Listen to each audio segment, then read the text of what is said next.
ଖୋର୍ଦ୍ଧା ଜିଲ୍ଲାର ଖୋର୍ଦ୍ଧା ଏବଂ ଟାଙ୍ଗୀ ତହସିଲ ଅଞ୍ଚଳର ବିଭିନ୍ନ ରାଜସ୍ୱ ମୌଜାରେ ବେଆଇନ ଭାବରେ କଳା ମୁଗୁରି ପଥର, ମାଙ୍କଡ଼ା ପଥର ଏବଂ ମୋରମ ହେଉଛି ଲୁଟ୍।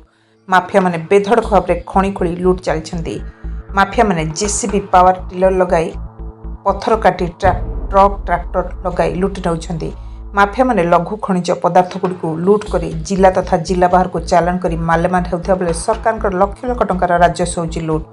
ଖଣି ଲୁଟ୍ ଯୋଗୁଁ ପ୍ରାକୃତିକ ପରିବେଶ ନଷ୍ଟ ହେଉଥିବା ବେଳେ ଜଙ୍ଗଲରେ ରହୁଥିବା ଜୀବଜନ୍ତୁ ବିପଦରେ। ଲଘୁ ଖଣିଜ ପଦାର୍ଥ ଚୋରାଚାଲାଣ ରୋକିବାରେ ଜିଲ୍ଲା ଖଣି ବିଭାଗ ସମ୍ପୂର୍ଣ୍ଣ ଫେଲ୍ ମାରିଛି। ହେଲେ ଲଘୁ ଖଣିଜ ପଦାର୍ଥ ଚୋରାଚାଲାଣ ରୋକିବା ପାଇଁ ରାଜ୍ୟ ସରକାରଙ୍କ ନିର୍ଦ୍ଦେଶ କ୍ରମେ ଖୋର୍ଦ୍ଧା ରାଜସ୍ୱ ବିଭାଗ, ଖୋର୍ଦ୍ଧା ଖଣି ବିଭାଗ ଏବଂ ଖୋର୍ଦ୍ଧା ପୋଲିସ ପକ୍ଷରୁ ମିଳିତ ଚଢ଼ଉକୁ ଜୋରଦାର କରାଯାଇଛି।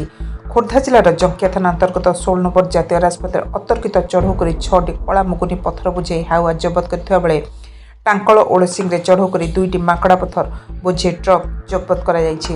ଜବତ ଗାଡ଼ିଗୁଡ଼ିକ ଜଙ୍କିଆ ଥାନାରେ ଜିମା ଦିଆଯାଇଛି। ଜବତ ଗାଡ଼ିଠାରୁ 10 ଲକ୍ଷ ଟଙ୍କା ରାଜସ୍ୱ ଆଦାୟ କରାଯିବ ବୋଲି ଖୋର୍ଦ୍ଧା ଖଣି ଅଧିକାରୀ ସୂଚନା ଦେଇଛନ୍ତି।